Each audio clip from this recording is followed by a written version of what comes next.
Messrs আমানত ভান্ডারে, এবং এই আমানত ভান্ডার থেকে আব্দুল রাজ্জাক খানের সাথে কথা বলে আজকে মুড়ি কাটা পেঁয়াজের দরদাম জানিয়ে দিব, এবং আজকের এই চলতি মৌসুমে পেঁয়াজ কত টাকা পরিমাণে বেচাবিক্রি চলছে সেটাও জানাবো। আর বাজার আগে থেকে একটু কালকের থেকে 3-4 টাকা বেশি। কেমন আছেন? আলহামদুলিল্লাহ ভালো আছি। আচ্ছা, এই যে আপনি যে শুরুতে বলে দিলেন যে কালকে থেকে আজকে 3-4 টাকা বেশি, এটা কি কৃষকরা যে পেঁয়াজ উঠেছিল সেই কারণে? কৃষকরা পেঁয়াজ উঠাচ্ছে আর শ্যামবাজারে কম দিচ্ছে, এখন ওখানে বিক্রি হচ্ছে বেশি দামে। হাটে? ওখানে হাটে না, জমিতে বিক্রি হচ্ছে। আচ্ছা, ব্যাপারী যারা তারা মাঠে যায় বিক্রি করে কিনে নিয়ে আসে। আচ্ছা আচ্ছা আচ্ছা আচ্ছা, বুঝতে পারছি। ওখানে কাল 33-34 টাকা বিক্রি হয়েছে। কিন্তু আমরা জানি কৃষকের সাথে যে ভুক্তভোগী যদি কেউ একজন থাকে আর সে হচ্ছে ব্যাপারী, কিন্তু ওনারা যদি এখন যদি মাঠে গিয়ে যদি কিনে একবারে মানে জমিতে যদি জমির থেকে কেনে, ওইখান থেকে যদি কিনে, তখন মার্কেটে আসলে যদি লস খায় তখন আবার দোষ দিবে কৃষকের। কৃষকরা তো নির্যাতিত, কৃষকদের 50 টাকার উপরে পড়তা। কৃষকদের কাল বিক্রি করছে 28-29, মাথা বিক্রি করছে 32 টাকা। আজকে বিক্রি করলাম মাথা 37, নিচে 32। যদি কালকে মনে হয় একটু বাজার যদি আমদানি কি হয় একটু কমে, তাহলে বাজারটা আর একটু ভালো হবে।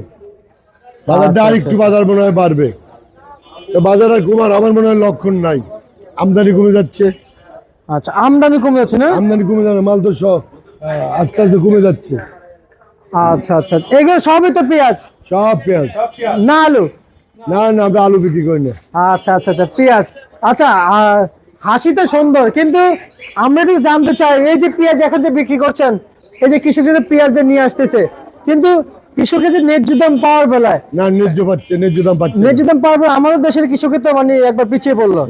এদিকে ইউনিয়ন সরকার, আমরা যা বুঝতেছি যে ভারতের কৃষকরা বাঁচে থাক, নিজের দেশের কৃষকরা মরে যাক, মানে এরকম বন্ধ ব্যবস্থা হইতেছে, তাই না? নাহলে কি এলসি আমদানি করে? ইউনুস সরকার আছে, ইউনুস সরকারের ধান দেয়, ওনার যতগুলা যা ছিল সব উনি প্রতিষ্ঠিত করে নিতে, আর জনগণ মারা খাগা। জনগণ শেষ হয়ে গেলে ওনার কোনো যায় আসে না। আচ্ছা আচ্ছা আচ্ছা, বুঝতে পারছি। আর আমরা আজকে একটু জানতে চাইবো যে এই যে এই মুড়ি কাটা পেঁয়াজ আপনি কত বিক্রি করেছেন? আমি মুড়ি কাটা বিক্রি করলাম উপরে 37, নিচে 32 আজকে। আজকে বিক্রি করেছেন? আচ্ছা আচ্ছা।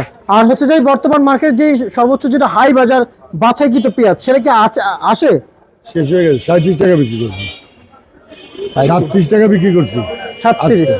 আচ্ছা, তার মানে সেটাও আসে। আর মেহেরপুরের পেঁয়াজগুলো কি অবস্থা? মেহেরপুর তো আমাদের ঘরে নাই, মেহেরপুরে বাজার কম, ওই মালের কোয়ালিটি খুব খারাপ। তা কেমন দাম যাচ্ছে? হয়তো 25-28 এরকম, 30-এর নিচে। 30-এর নিচে। আর আজকের এই চলমান বাজারে, এই শাম বাজারে যে আইপিএল এর রসুন আসতেছে, রসুনগুলো কত চলছে?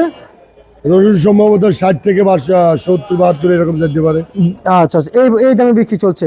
কিন্তু আমাদের দেশের যে অবস্থান, যে অবস্থা বর্তমানে, এবং যে সরকার রয়েছেন, বাণিজ্য উপদেষ্টা রয়েছেন, যেমন কৃষি উপদেষ্টা রয়েছেন, কৃষি উপদেষ্টা রয়েছেন আর বাণিজ্য উপদেষ্টা রয়েছেন, ওনারা কিন্তু সবকিছু কিন্তু বিবেচনা করে কিন্তু পেঁয়াজ ইম্পোর্ট এবং এক্সপোর্ট করবে। কিন্তু এখন যে পরিকল্পনা করতেছে, যে সময় আইপি দিছে তার 20 দিন আগে যদি 10 দিন বা 15 দিনের জন্য আইপি দিত, তাহলে বাজার নিয়ন্ত্রণে থাকতো। ওনারা যখন আইপি দেওয়ার দরকার তখন আইপি দেয় নাই, যখন ভরা মৌসুম চাষিদের পেঁয়াজ উঠছে তখন আইপি দিছে, মানে ওনারা কৃষক মেলার পায়তারা করছে। আচ্ছা, মানে ওনাদের তো পরিকল্পনা সম্পূর্ণ ভুল হচ্ছে। তাহলে ওনারা তো এমনি তো নন পলিটিক্যাল, আচ্ছা, ওনারা রাজনৈতিক না। তাহলে কেন বসলো ওনারা যদি কৃষক? ওনাদের কোনো অভিজ্ঞতাই নাই, আমি মনে করি ওনাদের কোনো অভিজ্ঞতা নাই। কৃষকদের যেখানে না দেখতে পারে সেখানে কেন বসলো? দেশ চালানো এত সোজা না, দেশ চালানোর অভিজ্ঞতা লাগে। আচ্ছা, কিন্তু আমার প্রশ্ন হচ্ছে, যেখানে কৃষকদেরকে সামনে আগায় নিতে পারতেছে না। কৃষক হলো জাতির মেরুদণ্ড, যদি মেরুদণ্ডই ভেঙে যায় চাষির, ওই দেশ কিভাবে উন্নতি হবে? আচ্ছা, বুঝতে পারছি। আর আমাদেরকে আমরা চাষিদের পক্ষে কথা বলি, অনেকে আমাদের অকথ্যভাবে গালিগালাজ করে মোবাইলে। কালকে একজন অকথ্যভাবে গালিগালাজ করে। এরা যে কি দ্বারা মানুষ হয়েছে কিছুই বুঝি না, এরা দেশের চিন্তা করে না। বুঝতে পারছি। আর আপনাদের এখানে আসলে পেঁয়াজ কত টাকা, সরি রসুন কত টাকা বিক্রি হয়েছিল মার্কেটে? এটা আমরা তো রসুন এখন বিক্রি করি না, আমাদের শুধু পেঁয়াজ। জি জি, আমি তো পেঁয়াজ নামানো জায়গা পাই না। জি জি, যেমন বাজারে তো চলছে, তো রসুন নামাবো, আবার 20-25 দিন পর যখন নতুনটা আসবে তখন আবার নতুনটা নামবো। এখন তো পুরাতনটা কত যাচ্ছে বলা যায়? যেটি বল। পুরান নাটক 60 টাকা 62 টাকা যাচ্ছে, আর আচ্ছা, আচ্ছা। মোটাটা যাচ্ছে 70 72। বুঝতে পারছি। কিন্তু আপনি কিছুক্ষণ আগে বলেছেন আসলে কেউ নোংরা ভাষায় কথা বলে আপনাদের সাথে ফোন দিয়ে, আসলে মাঝে মাঝে মনে হয় যে আর তোমাদের সত্য এবারে কথা। এই ইউটিউবে কথা বলবো না, যেভাবে বকাবাজি করে। আমার মনে হয় কি আমরা তো মানুষ নাকি, জি, জি, জি। আমরা তো সবার পক্ষে কথা বলি, আমরা তো এখানে রাজনীতি করতে আসি নাই, সত্য আমরা কথা। জনগণের স্বার্থে কথা বলি।